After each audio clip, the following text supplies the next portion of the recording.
Oke, mari kita langsung aja ya. Hari ini kita mau ngulik sesuatu nih. Sesuatu yang kuat banget tapi sering kita, anggap remeh. Senyuman Anda. Sumber kita kali ini dari buku How to Talk to Anyone. Nah, misinya apa?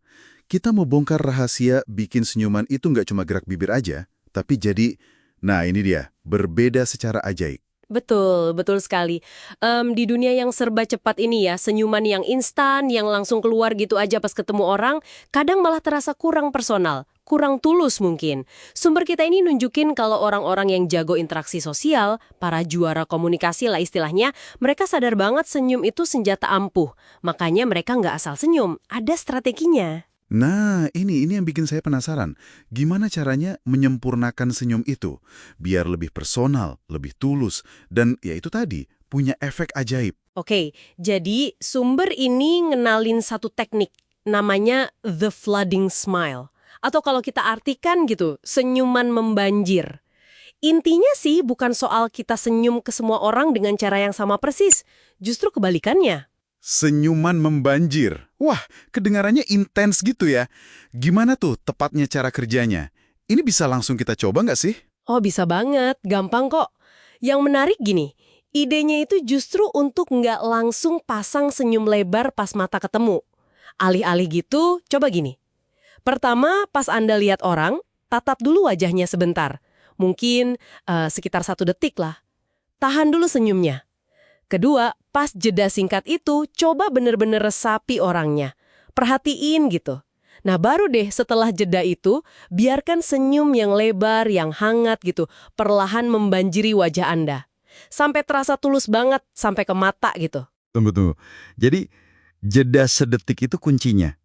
Kok bisa jeda sekecil itu jadi penting banget? Kayak agak aneh ya, kan biasanya kita pengen langsung ramah gitu. Tepat, nah itu dia kuncinya. Secara psikologis nih ya, jeda singkat itu kayak ngasih sinyal. Sinyal kalau senyuman Anda itu reaksi tulus ke orang itu. Bukan sekedar refleks sopan atau kebiasaan aja. Makanya orang yang nerima senyum kayak gitu, dia jadi merasa dilihat, dihargai secara personal. Sensasi ini nih yang bikin ada rasa anget, koneksi instan yang spesial. Ah, iya. Jadi rasanya lebih eksklusif gitu ya. Bukan senyum yang diobral ke semua orang. Persis. Bukan senyum produksi massal, hehe. Dan efek merasa dilihat ini bukan cuma teori loh. Di sumber kita ada contoh bagus nih, tentang teman penulis buku itu, namanya Missy. Awalnya, Missy ini dikenal punya senyum manis yang cepat banget keluarnya. Tapi setelah dia ambil alih bisnis keluarga, jadi CEO, namanya jadi Melissa, senyumnya berubah. Tetap manis, tapi rasanya beda. Orang bilang senyumnya jadi lebih dalam, lebih berkesan. Kenapa? Yaitu tadi, senyumnya nggak otomatis lagi. Ada jeda singkat dulu, penuh makna, seolah-olah dia beneran lihat dan ngakuin orang di depannya sebelum senyum. Perubahan kecil gini aja bisa ngubah persepsi orang ke dia. Oke, saya mulai nangkep nih. Berarti ini bukan cuma soal kapan kita senyum, tapi lebih ke gimana cara kita menyajikan senyum itu ya. Jeda itu kayak ngasih bingkai gitu, bikin senyumnya jadi terasa khusus buat orang itu. Ini beda banget sama sekedar sopan santun biasa. Ini soal koneksi. Nah, Anda udah dapat intinya. Kualitas interaksinya yang naik. Bukan cuma sering-seringan senyum aja. Kalau gitu, intisarinya apa dong buat pendengar kita?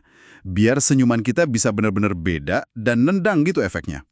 Intinya sih, coba deh praktekkan senyuman membanjir ini. Pas ketemu orang, tahan dulu senyumnya, tatap dulu, rasain kehadiran orang itu, baru biarkan senyum hangat yang tulus itu keluar pelan. Ini soal ngasih senyuman yang terasa personal, otentik, sesuatu yang jujur aja makin langka dan berharga kan sekarang.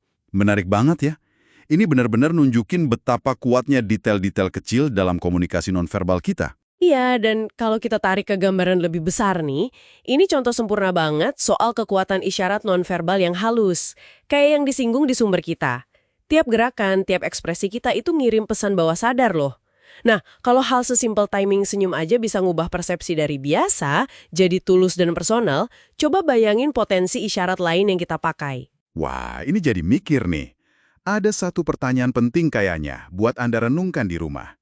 Kalau senyuman yang ditunda sedetik aja bisa punya dampak psikologis sekuat itu, kira-kira isyarat nonverbal kecil apa lagi ya yang mungkin tanpa sadar Anda pancarkan tiap hari? Dan gimana isyarat-isyarat itu yang mungkin Anda anggap sepele, bisa jadi diam-diam membentuk cara orang lain ngeliat dan ngerespon Anda. Sesuatu buat dipikirin lebih lanjut nih.